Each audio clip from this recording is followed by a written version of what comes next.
Well, hello, you guys. We have made it to another Tuesday. It is late, you guys. I went out to eat lunch with my husband and mother in law, and time got away from me. So I'm here. We've made it to another terrific Tuesday. It is freezing cold outside. I know you guys um, are upset with the school closings and things like that. But guys, just look at it like this. Atlanta's full. We are full. So I don't think Atlanta is equipped for anything that happens as far as snow, ice, anything. So what happened to us years ago, they don't want to repeat. They don't want any of that smoke. So they just feel like it's better just to keep the kids out because, the highways are just already full on its own. So if any type of calamity happens, you don't want your kid, you will really be mad if your kids be stuck on that road. So a lot of times they're just trying to make precautions, and we know we don't like them kids at home eating up all your food and all that good stuff. But as long as they're safe, that's to only be the only thing that you're worried about, right? But I'm praying that everybody's safe, and I'm praying that everybody has a nice warm place to go to um tonight, family members or whatever. Guys, it's supposed to be so cold. It's cold now. So just imagine having to be out there in this season. It would just be too much. If you have heat in your house, clothes on your back, food on your table, be grateful, be thankful. Oh my God, because it's too cold. And we were just looking at the news, and the guy on the news was saying, we're just out here trying to stay as warm as we can. They have warming centers, but the people don't have a way to get to the warming centers, you guys. So it's always something, and it's sad to see. Please send up some prayers for the homeless, because Jesus Christ, can you imagine being out there more than 20 minutes? We're out there and we're like, oh, oh, oh, and we're out there just for a couple of minutes, getting out the car and coming in the house, or getting out the car and going into the store, doing whatever we're doing. They're living out there in it, you guys. So please say a prayer for the homeless. Okay, you guys, I have a good topic for today. I have a good topic for today. And we all know how this works. My topic for today is the things that bother you to your soul about your spouse. I mean, that thing that just tippity tap tap tap tap dance on your nerves. And we all know as husband and wife, we get on each other's last nerves. But it's those things that drive you crazy.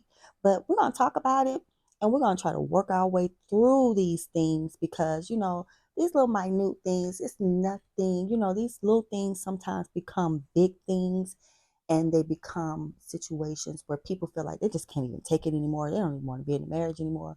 And they're little small, tiny, minute things. So we're going to navigate our way through, just trying to be a little bit more supportive, just trying to be, good stewards in our marriage and what have you. um, I'm sorry, I'm getting text right now. So let me answer this text real quick.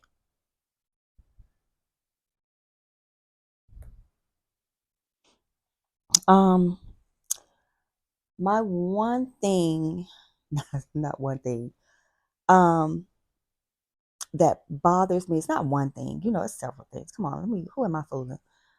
The thing that bothers me sometimes with my husband, he's so generous, and he loves to entertain, you guys. He just completely loves to entertain. Me, I'm different. I am like I'm an only child. I like my peace. I don't like a lot of people in my space, because people, how we talk. I talk about that, letting people in your house and letting these jealous, envious spirits and things into your home. And you think they have your well-being and they're cool with you, but when they come in your house, they're like, oh, you just don't know what people are thinking, and you don't know what they're coming in with. But I try not to worry about that kind of stuff, and my husband definitely doesn't worry about anything like that. He's just a good person, and he just wants to just, you know, he just wants everybody to come and enjoy and have a good time as well as he want to have a good time. But sometimes I don't necessarily want to do that. But as his wife, I know that he really and truly enjoys that. So, I come a little bit out of my comfort zone to do that with him because I know that he enjoys that because he's a hard worker. He's good to me. It doesn't, it's not going to kill me. It's not going to break me. I just, if those spirits do come in my house, I know how to sage and send them right on back to sender. I know how to do all that. So sometimes you have to come out of your comfort zone and do some things that you don't want to do as the wife, and vice versa for the husband. Correct? I'm sure my husband, I got a couple of notes down here, you guys, because, I get to run in my mouth and I want to be on task. I'm sure my husband hates that I'm such a big procrastinator. I am a huge procrastinator. I always say I want to do this, I want to do that, and you'll tell him that, and he's like, he's a doer. He's a grinder. He's a go get it type of spirit, and he's more like, so uh exactly what's your time frame of doing that? Uh, I don't necessarily know. I'm just saying that's what I want to do. But I haven't really thought it out. And he's like, "Come on, man. You saying you want to do this? You want to say, I'm trying to help you. I want to help you. What is it, Alexa? What you trying to do? I don't necessarily be knowing all the time. It just be, these are thoughts in my head.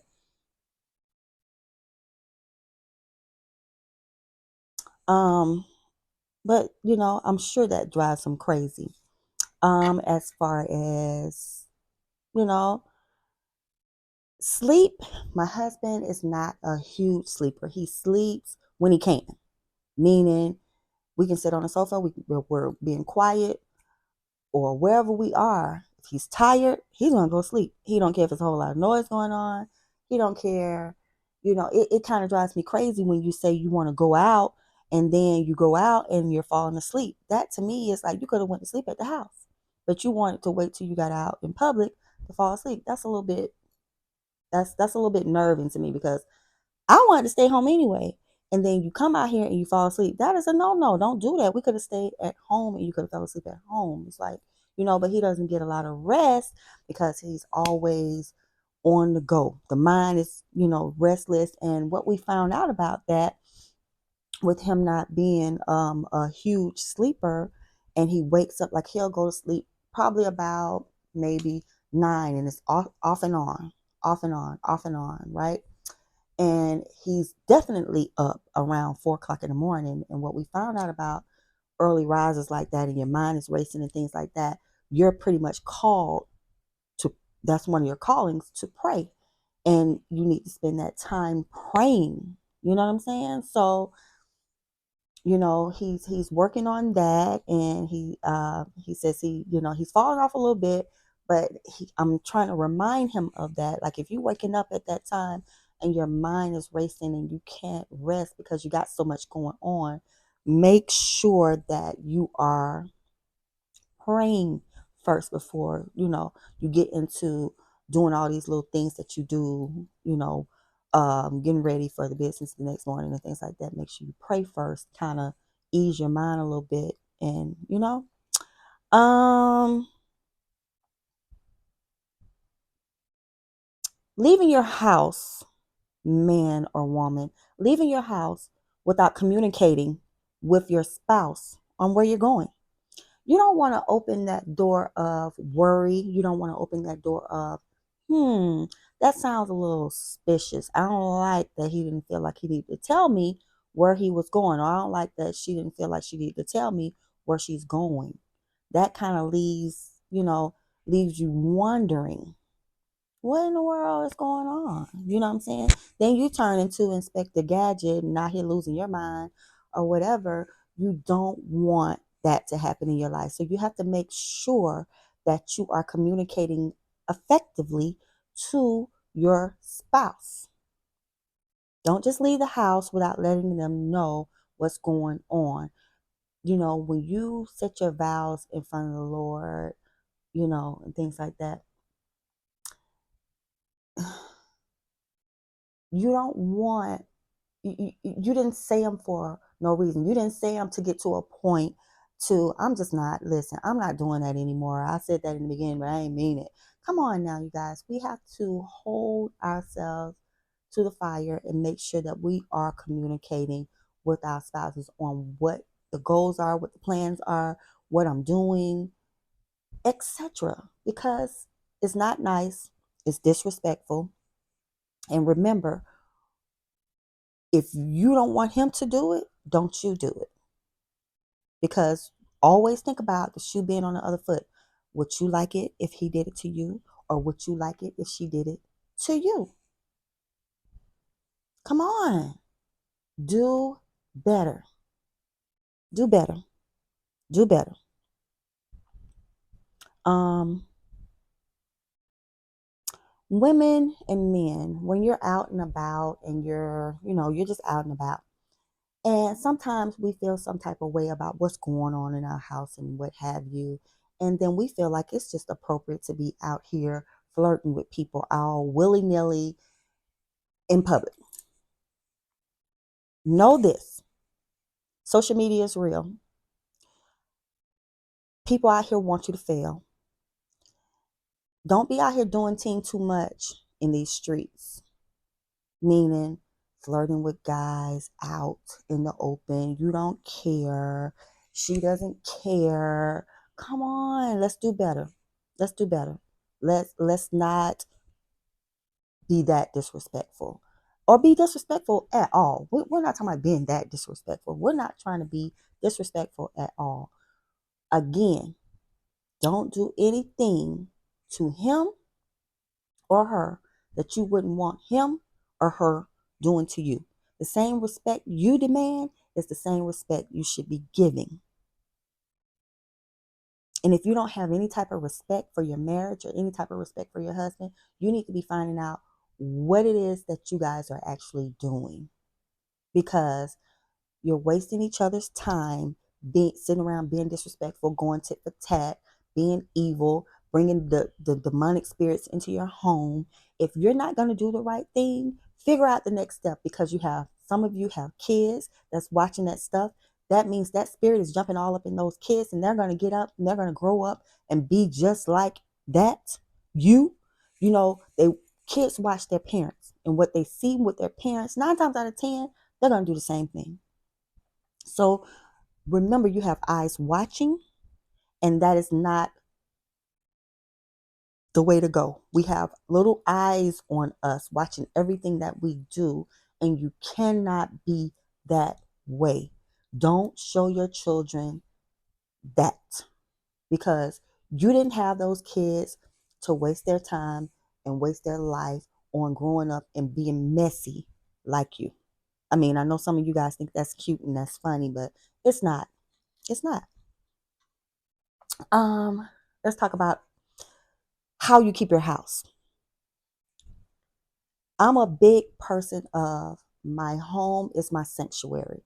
I pride myself in making sure that my house is clean. I really pretty much like my house to be staged. I don't have any little kids anymore, so I do a lot of cleaning, and I like my house to look staged.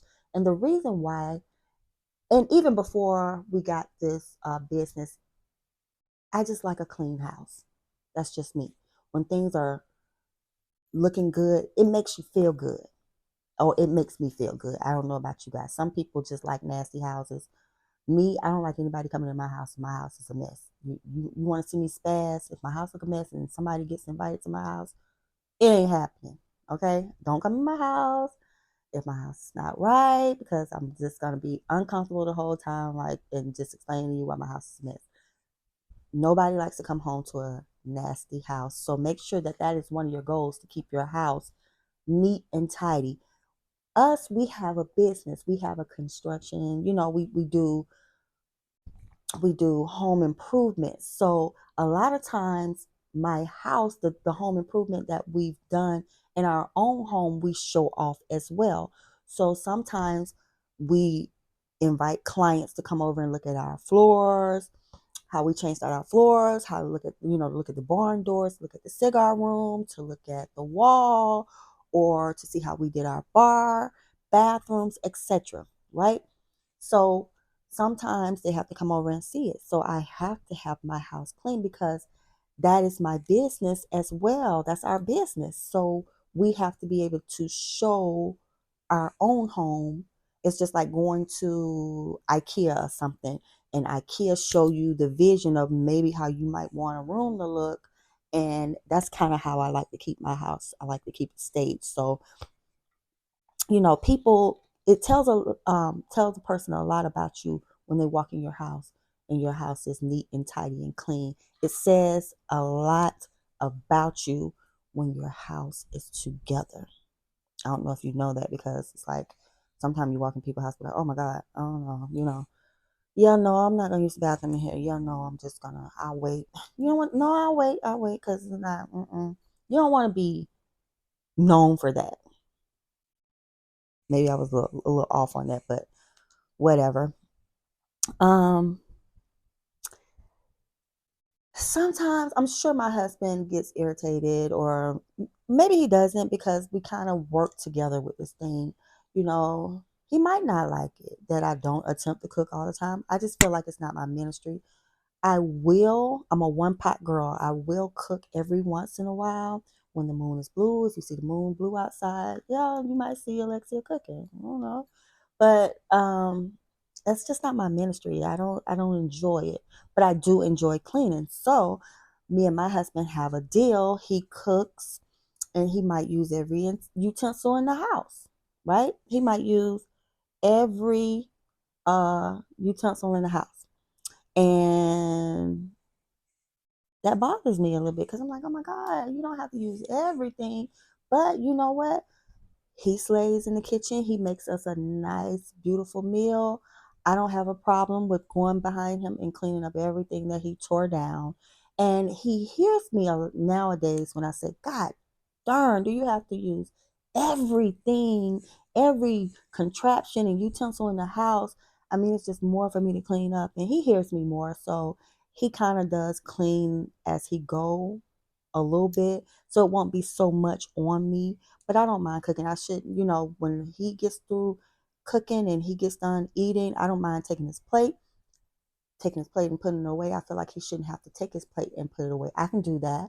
I got you, because it's a pleasure for me to have a meal that my husband cooks with no, I mean, I don't bother him about, you need to cook me something, or he don't bother me about, you need to cook me something. It just works. He loves to cook, he cooks, and I clean.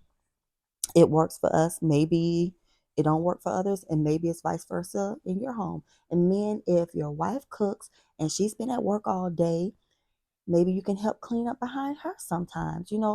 Be a helpmate. That's what we sign up to be in marriages. Be a helpmate. You know what I'm saying? If he needs help, I'm usually here. All he has to do is just call me. Hey, I need you to peel some potatoes. I'm a great assistant. I peel potatoes. So sometimes you just have to step in and just not just watch them do everything, but just, hey, I don't mind helping. If you need my help, just say you need my help, and maybe they'll help. Or some people just, I don't know. But it makes for a good marriage when you do things together a lot of the times. He cook, I clean, and it just comes all together. And then at the end, we just can sit down and we can relax and just talk about how great that meal was, and kitchen is clean, and we don't have to worry about nothing. Life is great, right? Also, make sure you're being intentional about your dates. I'm not going to say date night. I'm going to say be intentional about your dates, meaning that you're spending time with your spouse. We know you have the kids. We know you're running. We know that you got this going on and you're just tired. I'm just tired. But that cannot be the excuse. That's not what life is all about. you know, yes, we're in some uncomfortable situations where we have to work too late sometimes. Um, Sometimes we with the drive home is too long, and I have to get to these kids, I have to take them to practice, I have to do, it's just so many things. But you have to be intentional about making sure you spend time with your spouse come hell or high water. I don't care how you do it. Make sure you get it done. Like I say, it's always a way. It's always a way. When I say it's always a way, look, I remember being that mom that worked from this time to this time, didn't get off until it was time to practice. I'm on two wheels trying to get to practice. And we get to practice and we're out there with the kids. And then we got to go find something to eat. Sometimes we have to stay over with other people's kids while their parents at home having a good time. And, then that cuts in on our time. And then we go home, we eat, and we don't have any time for each other. So we have learned over the years to make sure to make it a point. Luckily, we made it through all that. But even if you have to do your date days, because maybe you're not as busy of parents as we were. So sometimes you have to do your date days or date times during practice. Maybe you sit down and have a little lunch or something or dinner or whatever in the car while the kids are at practice, or you could just step away and have conversation and just enjoy each other. It's always a way. There's always time in the day. It's always time in the day. Maybe he can come to your job and have lunch. Maybe you can go to his job and have lunch. I remember us doing that when we were in corporate. Me and Fred, we had to do it because we have always been intentional about our time. So make sure you're intentional about your day time, whenever that is.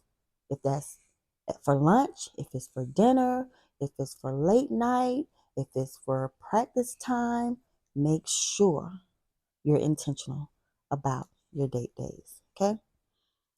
Because we don't want it to be life being robotic. I want to kind of speak on what kind of bothered me the other day when I looked at Married to Medicine, and the lady Toya, she was kind of getting on her husband because she felt like their life, their dates and things like that, ripping and running with the kids.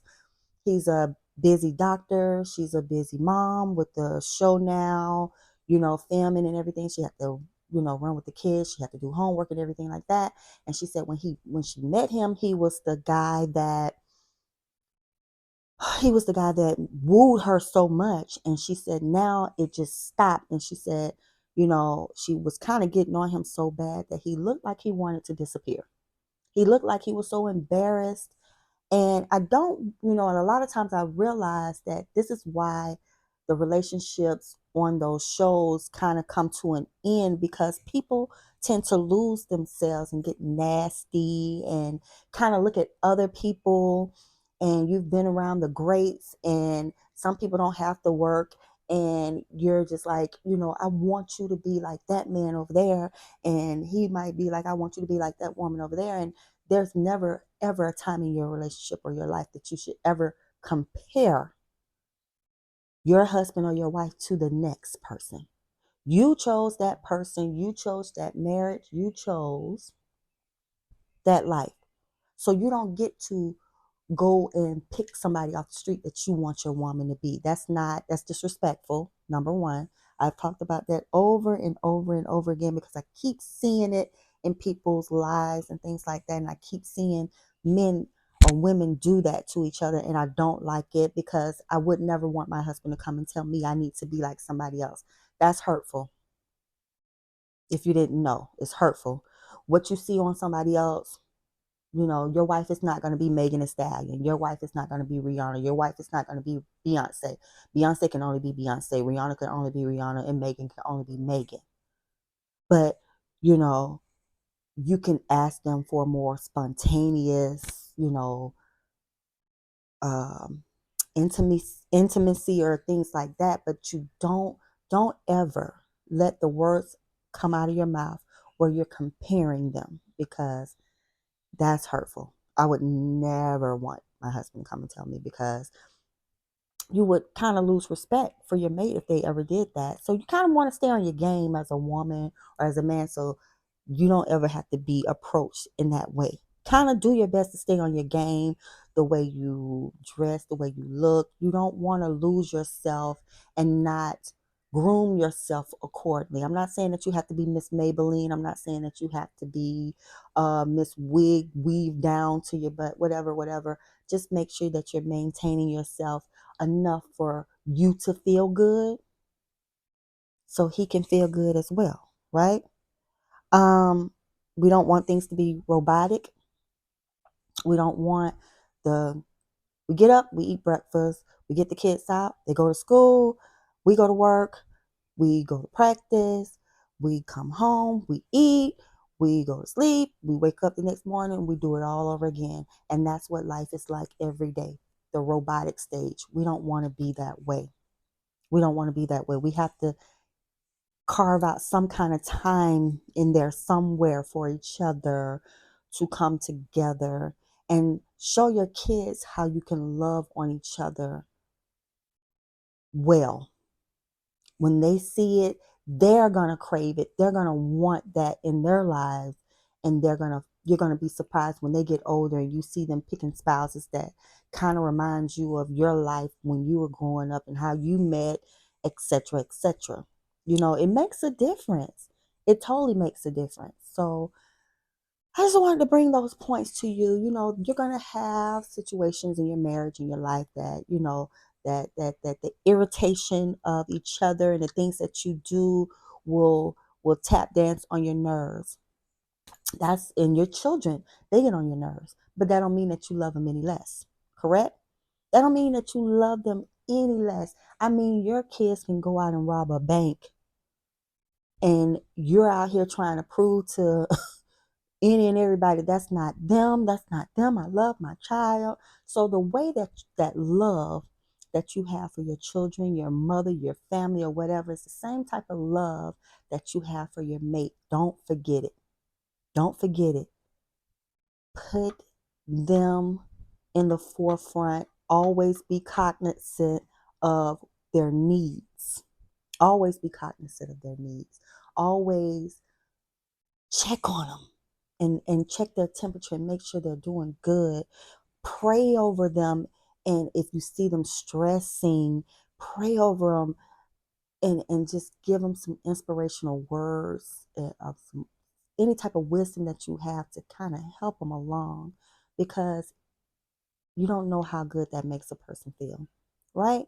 So I just wanted to come to you guys today on that note, and just come on, we got to navigate and work our way through the little irritations that we have in life. We gotta work through those because it's gonna happen. Nobody's exempt. Everybody's gonna go through it some type of way somehow. Even the most perfect marriages that you swear are out here perfect, there's no perfect marriage. But even the ones that you swear is perfect, they go through it too. They everybody goes through it. But you have to learn how to be strong and how to live through it and do your best to be nice. Be nice to them as best as you can, okay? So make sure, I love you guys. Make sure, and thank you everybody that continues to support me. It does not go unnoticed. Thank you for all the inboxes. You guys make my day. You make my heart smile. It just, you don't know. I I don't know. I'm just a person that maybe needs that. And it's always right on time when somebody inbox me and tell me how they feel and they stop their day to just come over to my inbox and tell me that I'm doing a great job and telling me how much they love what I'm doing. Thank you so much. It keeps me going. It keeps me on task. It makes me want to come back even more. It makes me want to research even more and look into how I can help the next couple. So I appreciate you guys. And also make sure you call somebody. I always end with this: call somebody and just tell them you're thinking about them and see how they're doing. It, it will make their day. It will make their day. Everything is not financial. I always speak about that because everybody, sometimes when you call people and they feel like you have something, they want to ask you for something, but just call somebody that you're thinking about and just ask them, are they okay? And I pray that everything is going well for you. And I just wanted to let you know that I was thinking about you. It will make their day. All right. Love you guys. Make sure you like and subscribe. to my YouTube channel. Make sure you share with your friends. I appreciate you guys so much. Love you. Have a great week, and I'll see you next Tuesday. Bye.